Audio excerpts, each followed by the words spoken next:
have here with me Cole Kastner, a third-year digital artist student at the University of Oregon, who I have called for his philosophical inquiry. You really liked the new Star Wars. I really did, yeah. What did you like about it? What did I like about it? I think it's interesting to see the characters that we knew from the original ones get older and see like how they are progressing. I think that's kind of one of the reasons why people didn't like the newer trilogy with the younger characters, is because all the spoilers were kind of already told. But with this one, everything is kind of new. I didn't feel it really was all that new. It kind of felt like sort of an homage to the first Star Wars. Like the plot was sort of the same. And this is why I need to talk to you about this, because I'm like the right age for the original Star Wars. I was like 12 or 13 when it came out. So Yeah. have that experience. Whereas, for you, the original Star Wars movies is something you watched at home on DVD. And I thought the new Star Wars movie, it was okay. It certainly was better than the prequels. But, I go back and forth of, I don't know, well, maybe, do I like it? Do I not like it?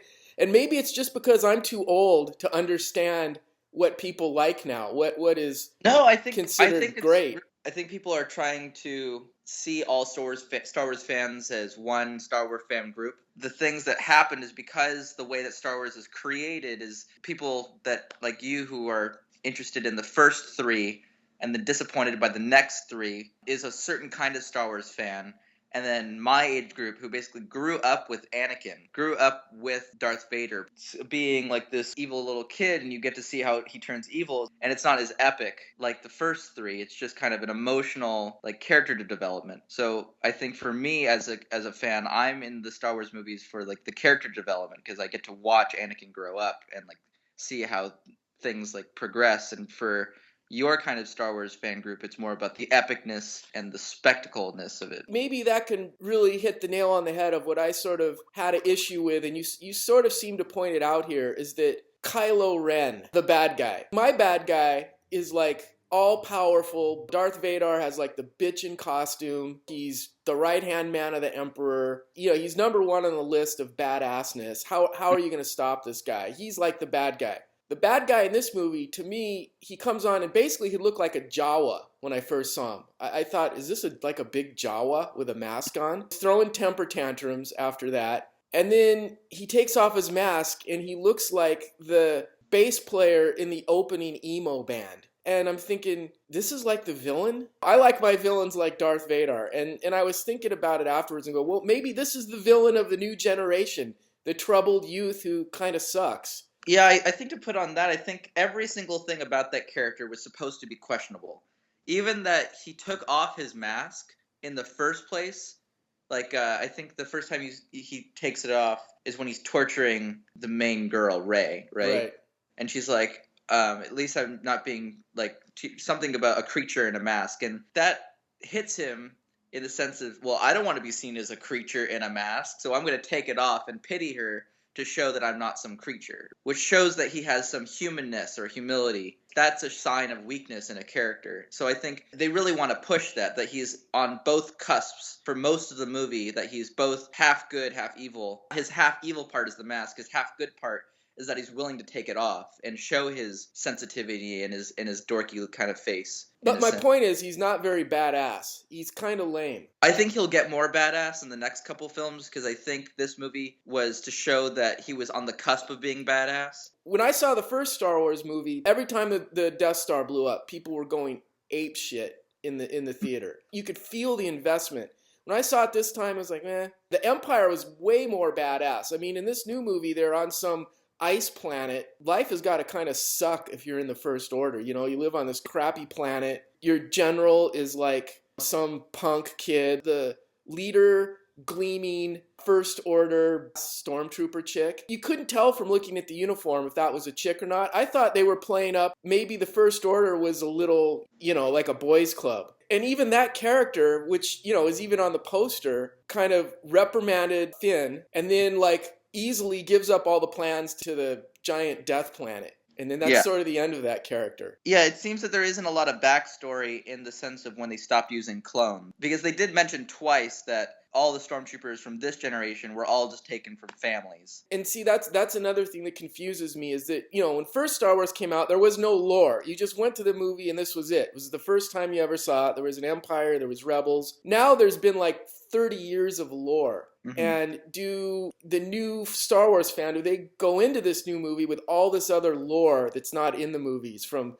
playing video games and reading comic books and watching cartoons? Is that true? Help me out. Make me like it more. The confusion of the lore would probably allow us to go into a Star Wars movie like if it was the first one. In a sense, there's a little taste of that, where you walk in and you're just like in it. You're just in the war. There is no backstory in a sense. I feel like this movie is a mixture of both, so that's why people are confused. Like, you have this backstory. You got Han Solo. You have the Queen. She's old. They've gone through a lot, but that's an old story in a sense for them. And this is the new problem, and we're just in it. I feel like that maybe they were trying to re-spark this epicness that people just walk into, just like they would in the old ones. So, I mean, that would be the only argument I could think of. I want to like it more, too. I thought it was, like, visually great, but now the more I think about it and the more I talk about it, the more I realize that it does seem like a money grabber. Truthfully, Star Wars, it's too big to fail now. Everyone's going to go see it. Are they going to go see it like 10 times? And you can't recreate the original Star Wars. I mean, I feel like you this can't Star do Wars it. movie is Hillary Clinton, where she feels like she's too big to fail, so she brings nothing new to the table. One of the elements that I liked through the first movies, I guess I don't know how they could have done it in the new one, was the 3PO R2 comic relief thread that they always had going. This movie was pretty serious. There wasn't very many light moments. I mean, the occasional forced line from Han Solo, who was always in like brand new clothes. Did you notice? He looked like he was wearing clothes right off the rack. The little red lady with the glasses, I forget her name, but that was another interesting thing, because they were homaging the Star Wars cantina scene there, clearly. Yeah. But in that, they go to Mos Eisley, and it's just this wretched hive of scum and villainy. You go in that cantina, and it is a little scary. You look around, it's like, wow, Luke is having his life threatened like the second he walks in. It's a rough and tumble place. This new place is on a planet paradise. It's like being at a freaking resort club in the woods. Yeah. And they walk in, and it's like walking into the factory tea bar or something. There's game tables, and everyone's kind of cool and chilling out. A grandma CGI character, which is another question for you. I still find puppets and masks more realistic than a CGI character just kind of walking around. In this world of nonstop video game play and stuff, is it like you just don't even bat an eye if characters are all CGI and they're interacting with real people? I thought they didn't want to use CGI for this movie. I thought they were using all props. Well, that was CGI.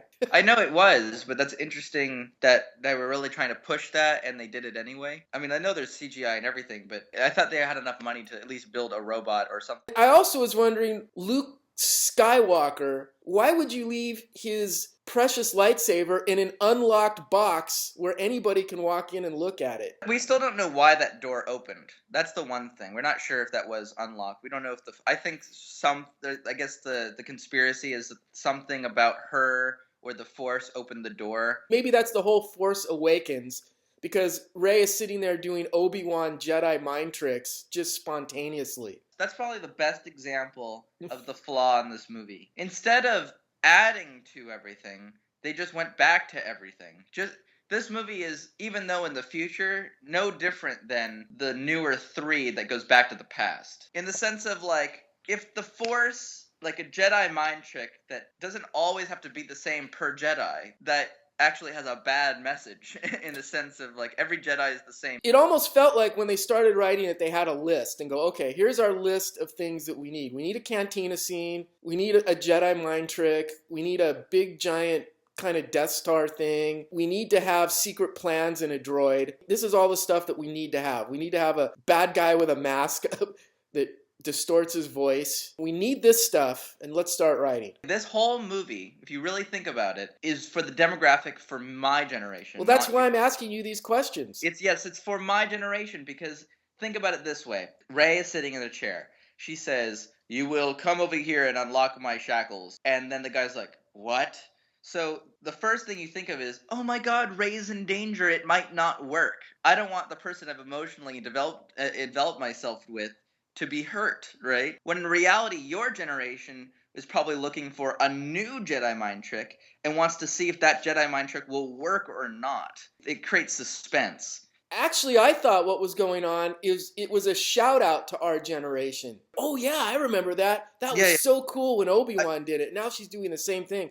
Like to trigger the DNA packets. Like, ooh, I remember that. There were so many, like, what do they call them? Easter eggs, like all over that movie from the Yeah, original. It was just full of that. And at some point it starts taking you out of the movie. It's not like, yeah. ooh, it's like, oh, another, okay. Yeah, I feel like if they added something new, you're like, whoa, I didn't know the Force could do that. I think the Star Wars creators were so afraid that they were going to anger their Star Wars fans by going outside the box that they went so inside the box that people started disliking it because it was too easy. For example, I thought the best part of the film was when they're on Han Solo's new, bigger ship and all of these creatures come out that you've never seen before, like these weird alien creatures that are dangerous.